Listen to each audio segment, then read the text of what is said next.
USS plane view American navy की वो ship थी जिसने लॉन्च होने से पहले ही सोवियत यूनियन की नींदें उड़ा दी थी। गहरे और तूफानी समंदरों में जहां नॉर्मल कॉम्बैट शिप्स को बहुत सारी रुकावटों का सामना करना पड़ता है, वहीं यूएस नेवी की ये नई शिप लहरों को बाईपास करके पानी पे तैरती नहीं बल्कि लिटरली उसके ऊपर उड़ती थी। पर सोचने की बात यह है कि अगर ये इतनी एडवांस्ड शिप थी तो फिर आखिर इसमें ऐसे क्या मसले पेश आए जो यूएस नेवी को इसे हमेशा हमेशा के लिए डीकमीशन करना पड़ा। नाजरीन, ये बात है 1960s की, जब वर्ल्ड वॉर 2 के बाद अमेरिका और सोवियत यूनियन के दरमियान कोल्ड वॉर चल रही थी। दोनों कंट्रीज अपने अलाइज के साथ मिलकर ताकत का भरपूर मुजाहरा कर रही थी। हर कोई सिर्फ इस रेस में लगा था कि कैसे भी करके खुद को दुनिया के सामने ज्यादा ताकतवर दिखाया जाए। अब इस काम के लिए जरूरी था कि ऐसी चीजें इन्वेंट की जाएं, ऐसी टेक्नोलॉजी अपनाई जाए जो दुनिया ने पहले कभी ना देखी हो। यूएस नेवी, जिसने वर्ल्ड वॉर 2 में अपनी परफॉर्मेंस से पूरी दुनिया के ऊपर अपना रोब जमाया हुआ था, उनका ये रोब सोवियत यूनियन की चंद डेवलपमेंट्स की वजह से अब खतरे में पड़ चुका था। सोवियट्स ने ऐसी एडवांस्ड लेवल की न्यूक्लियर सबमरीन बनाना शुरू कर दी जिनका चाहते हुए भी यूएस नेवी कुछ नहीं बिगाड़ सकती थी। ये सबमरीन्स पानी के अंदर करीब 75 किलोमीटर पर आवर की स्पीड से ट्रेवल कर सकती थीं, जबकि उस वक्त यूएस नेवी की शिप्स इससे काफी स्लो चलती थी। ना सिर्फ इनकी स्पीड बल्कि ये 350 मीटर की गहराई में जाकर खुद को पूरी तरह से यूएस नेवी के रडार्स और सोनार स्कैनिंग सिस्टम से छुपाने की सलाहियत भी रखती थी।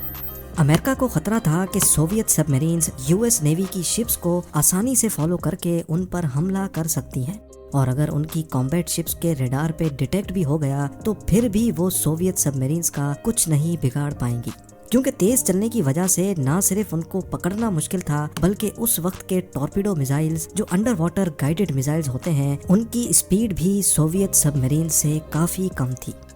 सोवियत यूनियन की सबमरीन्स का मामला यूएस नेवी के गले पड़ गया था। इनसे निपटने का एक ही सॉल्यूशन था कि ऐसी शिप्स बनाई जाएं जो सोवियत सबमरीन से भी ज्यादा तेज चल सके। यूएस नेवी के ऑफिशियल्स जो चीज ढूंढ रहे थे वो एक इटालियन इंजीनियर 1906 में पहले से बना चुके थे। इन्होंने एक ऐसी बोट बनाई थी जो अंडर वाटर विंग्स के इस्तेमाल से काफी तेज चल सकती थी। ये अंडर वाटर विंग्स बोट के नीचे लगे होते थे और जब बोट थोड़ी स्पीड पकड़ती थी तो पानी का प्रेशर इन विंग्स को ऊपर उठा देता था। बोट की बॉडी पानी से बाहर हो जाती जबकि सिर्फ विंग्स पानी के कांटेक्ट में रहते। ऐसा करने से पानी की वजह से पैदा होने वाला ड्रैग कम हो जाता था और जाहिर है बोट ज्यादा तेज चल सकती थी। इस डिजाइन को हाइड्रोफॉयल का नाम दिया गया था। 1906 में हाइड्रोफॉयल की इन्वेंशन के बाद आहिस्ता आहिस्ता इसमें एडवांसमेंट भी आती गई। 1950s में ये टेक्नोलॉजी कमर्शियल यॉट्स और बोट्स में भी अप्लाई की जा चुकी थी। हाइड्रोफॉयल का ये डिजाइन यूएस नेवी को अच्छा तो बहुत लगा, लेकिन इसमें एक मसला था। मसला ये था कि ये बोट्स सिर्फ लेक्स में चल सकती थी जहां पानी पुरसुकून होता है, क्योंकि ओशन में जहां यूएस नेवी को इनकी जरूरत थी वहां लहरें बहुत खतरनाक हो जाती हैं, इसलिए वहां इनके लिए तेज चलना मुमकिन नहीं था। यही वजह थी कि यूएस नेवी ने इसी हाइड्रोफॉयल के डिजाइन में कुछ चेंजेस करने का फैसला किया। अंडर वाटर विंग्स को बिल्कुल फ्लैट करके पानी के अंदर पोजीशन किया गया। इससे पानी की लहरें बोट की बॉडी और विंग्स के दरमियान होती थीं, जिससे ज्यादा लहरों में भी बोट काफी स्मूथली अपनी तेज रफ्तार को मेंटेन रख पाती थी। इस नए डिजाइन में मसला सिर्फ एक था कि इन विंग्स को कैसे भी करके कंटिन्यूसली ऐसे मूव कराना था जिससे बोट की पोजीशन हर वक्त सीधी रहे। खुशकिस्मती से ये टेक्नोलॉजी भी 1960s में बना ली गई। यूएस नेवी को अब ये महसूस हो चुका था कि सोवियत सबमरीन से मुकाबला करने के लिए यही डिजाइन सबसे बेस्ट रहेगा। इस कंडीशन में ये हाइड्रोफॉयल शिप्स सोवियत सबमरीन्स का पीछा भी कर पाएंगी। 1970 में यूएस नेवी हाइड्रोफॉयल के 4 प्रोटोटाइप्स बना चुकी थी, जिसमें सबसे बड़ी 320 टन वजनी यूएसएस प्लेन व्यू भी शामिल थी।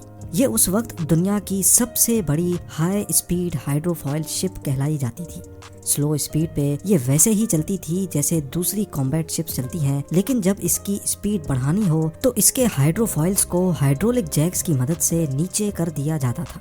ये 14,000 हॉर्स पावर के इंजन्स थे जो असल में F4 फैंटम फाइटर जेट के इंजन्स थे।